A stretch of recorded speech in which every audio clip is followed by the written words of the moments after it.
Have you ever had someone make a suggestion about your life, your choices, or even something small like how you parked your car or organized your desk at work? Maybe they said it with a smile and maybe they meant well, but instead of feeling helped, you were left feeling criticized, as though there was this unspoken judgment behind their words. The implication was, you're doing it wrong. Hi, and welcome back to Mindset Mastery. I'm Corey Hirsch, and today we're going to talk about how unsolicited feedback feels like criticism. Imagine you finished a long day at work and you're out to dinner with a friend, and you're venting your frustration about a coworker. Before you even finish your story, your friend interrupts you and says, you really should just stand up to them. Set your boundaries. That's what I would do. You pause, take a deep breath, realizing that's not really what you wanted from your friend. When you shared the story about your coworker, you weren't looking for a solution. You just wanted to vent and you were looking for some understanding. But instead of feeling supported, you now feel a little bit defensive and maybe a little bit judged. This brings us to the phrase, unsolicited advice is criticism. At first, the statement might seem harsh. Advice is meant to help, isn't it? Well, as we'll explore, unsolicited advice often lands very differently from how it was intended. At its core, unsolicited advice can feel like an unexpected judgment on our choices or capabilities, regardless of the intention behind it. For instance, when someone makes a suggestion without you asking, it creates a sort of vulnerability. It may highlight an issue you weren't focused on, or point out a perceived flaw in your approach. Even small suggestions like how to handle daily tasks can strike a nerve because they challenge your autonomy and your judgment. You see, humans are hardwired to seek validation and acceptance. When advice is given without consent, it can feel like a rejection of who we are and the choices we've made. This perceived rejection triggers a defense mechanism, causing discomfort, irritation, and even resentment. Let's also consider the role of tone and timing. Advice given in the wrong tone, like overly authoritative or dismissive, can amplify that feeling of being criticized. And when advice comes at a moment when we're not emotionally prepared to receive it, it can feel more like an attack than a helping hand. This emotional response explains why even well-intentioned advice can backfire, pushing people further away instead of bringing them closer. Understanding this dynamic can help foster more empathic and supportive relationships. Think about the moments when someone has given you unsolicited advice. Maybe it was about your parenting, your career choices, or even something trivial like how you cook or dress. How did it make you feel? If you're like most people, you probably felt quite uncomfortable, maybe even a little insulted. Here's why. Unsolicited advice sends a subtle message that the person on the receiving end isn't doing something correctly, or that they lack the knowledge to figure it out themselves. Even if the words aren't explicitly critical, the message is, you're doing it wrong and I know better. These unspoken implications can feel invalidating even when they're unintended. When people feel criticized, they're less likely to listen, no matter how good or helpful the advice may be. So why do we give unsolicited advice in the first place?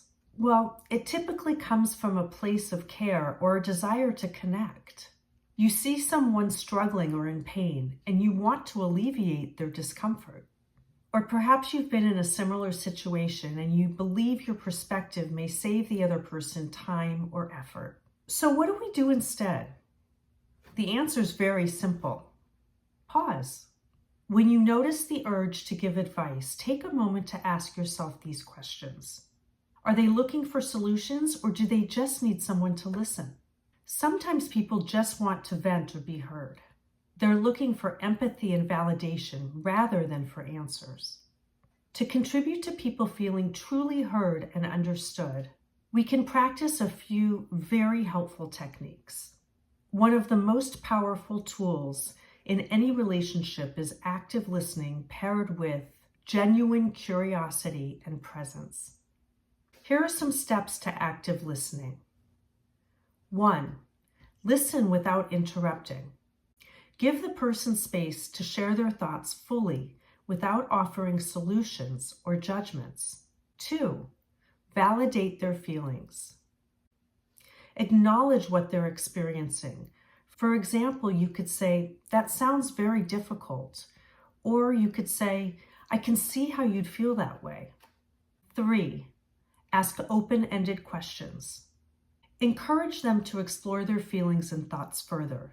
For example, you might ask, "What do you think might help in this situation?" Or, "How can I support you right now?" This shifts the focus to their perspective and empowers them to find their own solutions. 4, ask the person if they want your input. By asking the other person if they want your input, you're asking for consent to give advice. If they say no, they do not want your input, then you need to respect their position and just listen. When you approach conversations this way, you're signaling that you respect and trust the other person.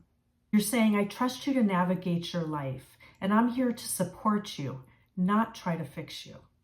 Now, let's be clear. Advice is not inherently bad.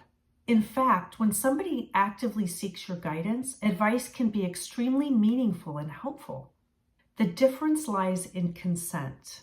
When someone asks for advice, they're opening themselves up to your input and they're ready to receive it. Receiving unsolicited advice or feedback can be very frustrating, especially when it feels judgmental or unhelpful. Here are a few ways to handle it with grace. 1. Pause before reacting. Take a deep breath and resist the urge to respond defensively. This gives you a moment to decide how you want to address the situation. 2, acknowledge the intention. Even if the advice was not helpful, the person offering it likely had good intentions. You might say, "I appreciate you trying to help," to validate their intentions without agreeing to their input. 3, set boundaries. If unsolicited advice is a recurring issue, it's okay to gently communicate your preferences. For instance, you could say, "I really appreciate your concern, but I'm not looking for advice right now. I'd like your support in just listening." 4, redirect the conversation. Shift the focus back to your needs or feelings. You might say something like, "Thanks for sharing, but what I really need right now is," and then clearly state what you're looking for, whether it's a listening ear, empathy, or encouragement. 5, let it go. Not all unsolicited feedback needs to be addressed.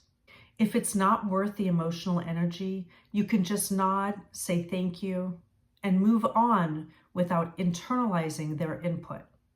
By responding thoughtfully, you not only maintain your peace of mind, but you also model healthier communication for others. So why does all of this matter? Because our words and our actions shape the quality of our relationships.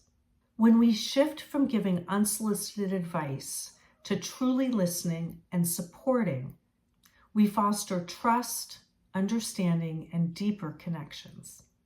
We show others that we value their autonomy and believe in their ability to navigate their own lives. Remember, sometimes the most impactful thing we can do is hold space for the other person's experience. We don't need to fix, solve, or steer. We just need to be there. Thank you so much for watching today's video. If this topic resonated with you, I'd love to hear your thoughts in the comments below. How have you experienced unsolicited advice, and how have you handled it? If you found this video helpful, don't forget to like, subscribe, and share it with someone who you think might benefit. Your support helps me to create more content to inspire and empower you on your journey. Until next time, take care. And remember, sometimes the best advice is no advice at all.